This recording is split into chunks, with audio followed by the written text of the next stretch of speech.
Here are 3 scientifically proven instant strategies to cope with anxiety, which actually helped me a lot to cope with my own social anxiety, but also when my heart stumbles occurred for the first time. The first one is to switch your inner dialogue from the first person perspective to the second or third person perspective. So instead of talking with yourself in the first person by saying, I am afraid of giving the speech, I am afraid of the spider, I am afraid of the dentist, you now switch and you say to yourself, you are afraid of giving the speech, you are afraid of the spider, and you are afraid of going to the dentist. Usually, if we talk with us in the second person, our inner monologue becomes more positive. So it's like talking to a friend. You start cheering yourself up and say, well, you are afraid of giving the speech, but in the past you already succeeded in many similar situations. And if something should go wrong, it's okay. You are a human being. Shit happens. The second positive effect of switching to the second or third person is that mentally you take a step back, and instead of being completely immersed, you now can observe yourself from a safe distance. And this change of perspective is one of the best emotion regulation strategies out there.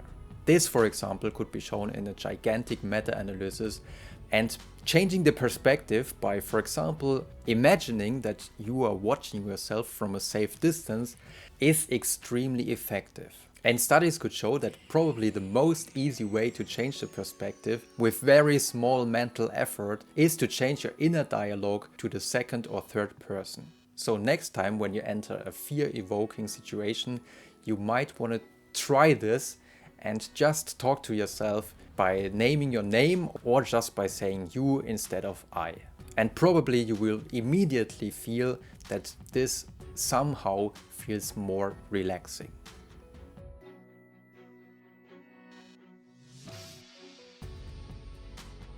The second strategy is cognitive reframing.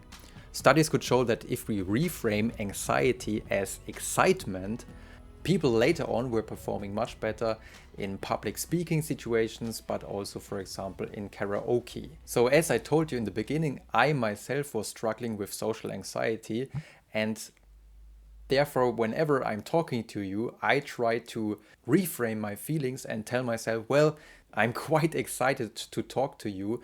I want to tell you about the latest science, and I think this is worth the effort and the excitement. In earlier days, it would have been absolutely impossible to talk to you because I was so caught in my own head and I was thinking all the time what other people think about me.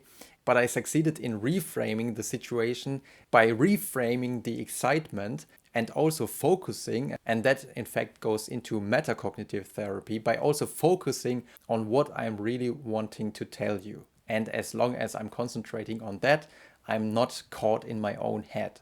But the great thing about reframing is that there are so many ways of reframing. We cannot only reframe anxiety itself by saying, okay, actually it's some kind of excitement, but we can also reframe special situations. So for example, if you're walking down the street and there is somebody looking at you very strangely, of course I could be thinking, well, maybe he doesn't like me. Maybe I did something wrong. Do I know him from earlier days?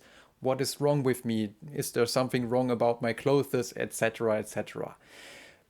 But we could also reframe it and think to ourselves, well, probably it's not about myself. Maybe it's something about him. Probably he has some problems. Maybe he just had a bad day. Maybe he got fired and now he hates everybody. Maybe he just needs to take a shit.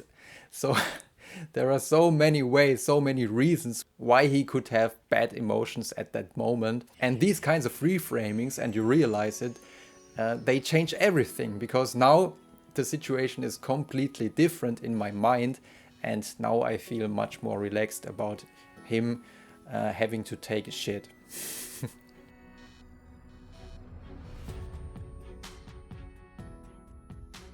The third and last strategy is acceptance.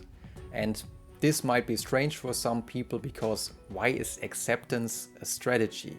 And the reason is that usually we tend to try to suppress anxiety. We don't want to feel this feeling, and therefore we take all thoughts and all feelings and we push them away. We try not to experience them.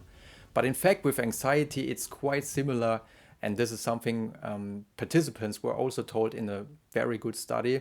With anxiety, it's quite similar to the Chinese finger trap, which is woven in a special way, which means if your fingers are trapped in the Chinese finger trap and you try everything to pull them out, in fact, the Chinese finger trap will become tighter and tighter, and it gets more and more difficult to take your fingers out. And with anxiety, it's actually the same. The more we try to fight it, the more we try to get away from it, the more difficult it gets to get rid of it. And this actually is something that could also be observed in the big meta-analysis that I mentioned in the beginning, that if we try to suppress emotions, we usually fail in regulating the emotion, and sometimes it even gets worse. So it's much better to accept, and that's also at the core of the ACT therapy, the acceptance and commitment therapy. It's much better to accept anxiety and to say, okay, anxiety, come on over. Let me hug you. I know you just want to protect myself.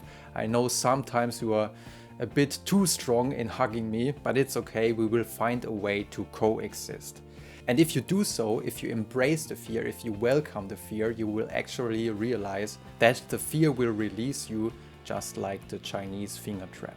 That's it for today. I hope you enjoyed this episode. If you want to get to know more scientifically proven anxiety coping strategies, feel free to take a look into the book Angst-Was, hilft wirklich. There you will find more strategies and also how to implement them into your everyday life with, for example, if-then plans. I hope you found this episode helpful, and if you want, we will see you next time.